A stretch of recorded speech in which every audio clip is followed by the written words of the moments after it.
And sure enough, this mofo decides to get up and sit right back next to me. When this happened, I instantaneously knew this man wanted my cheeks. Looking like a double-wide surprise. God damn. What's up? It's your boy LoudByNature, and we are back at it once again with another video. Let's go.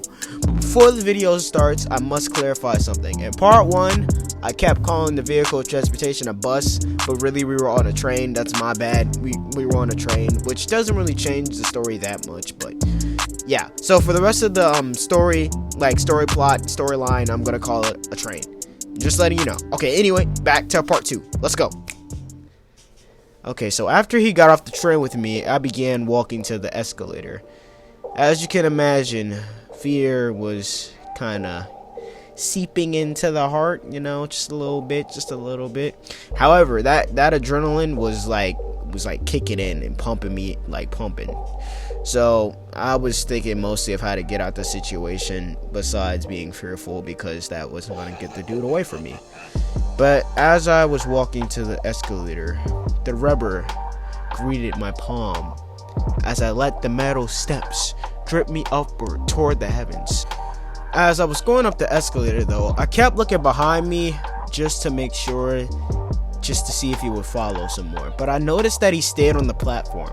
Like, as soon as we came out the train, he just went to the other side of the train, so he would go back the direction we just came from, which is very weird.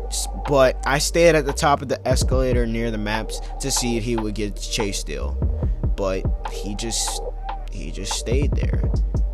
But after waiting for another train to pass, I went back down to the escalator to see if he would still be on the platform, and sure enough, he was gone, which means that your man's really just got off the train just to see what train stop I get off at, and then went back the same way we went to.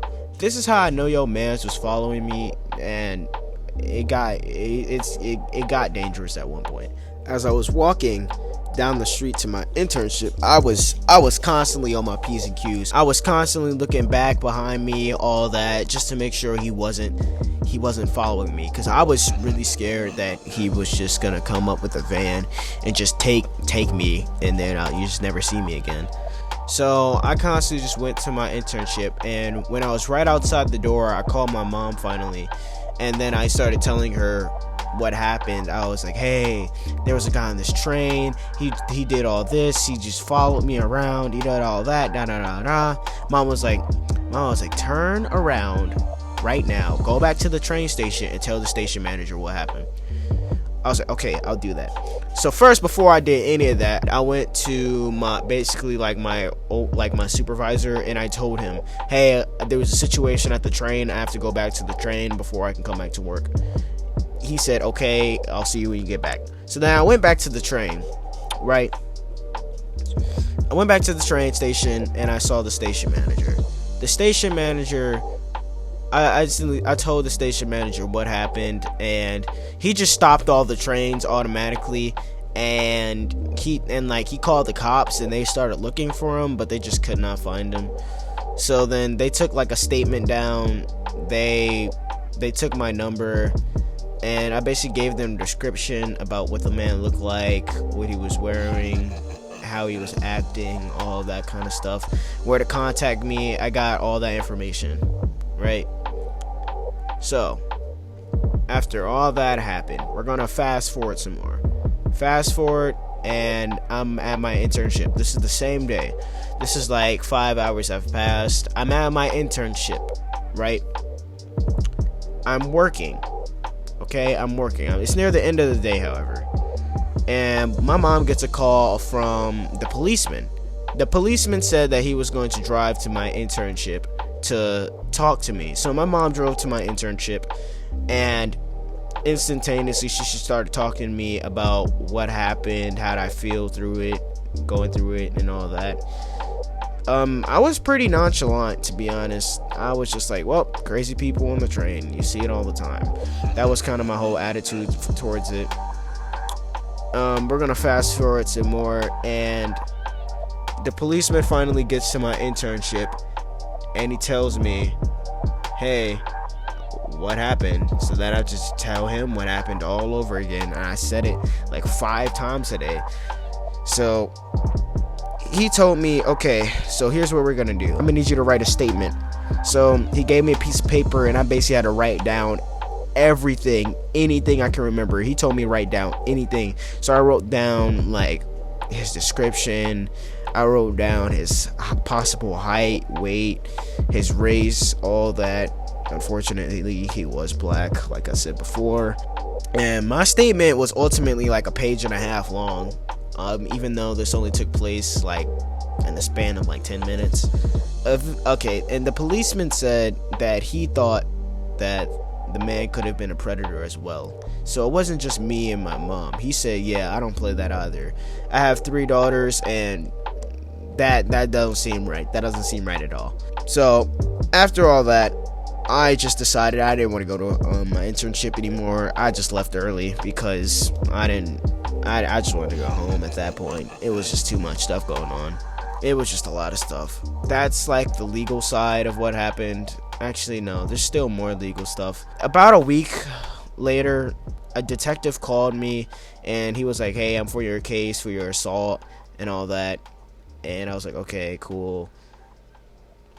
And the policeman, the detective, I think I heard back from him one more time after that. They said they identified him, but I didn't get any other updates besides that, to be honest. Police didn't really do much. But this isn't the sad part, however. We're gonna I'm sorry, there's a lot of fast forwarding, but like this part is like, it jumps around a lot. We're gonna fast forward 3 months. 3 months, right? And we're gonna fast forward 3 months, okay? We're gonna fast forward 3 freaking months. Alright, so I'm on the train. This time I'm on the train with my brother because my mom wanted me to like ride with my brother now because she was like really paranoid that something would happen. And I changed like my morning schedule and all that. My morning schedule was already changed because now I'm going to school, so I have to wake up way earlier than if I would go to my internship. Alright, so I'm on the train. It's a normal day. We're on the train, and I just look up from my phone. The pedo literally like 2 feet away from me, staring at me. Like, what the fuck? Like, this nigga 2 feet away from me, staring at my ass. So I'm like, that nigga right there, what the fuck? I'm like, how did they not catch him? He's literally on the train. He don't care. But I was like, okay. So I text my brother. I'm like, hey, that guy, he's on the train right now. My brother's like, okay, cool. All right, bet.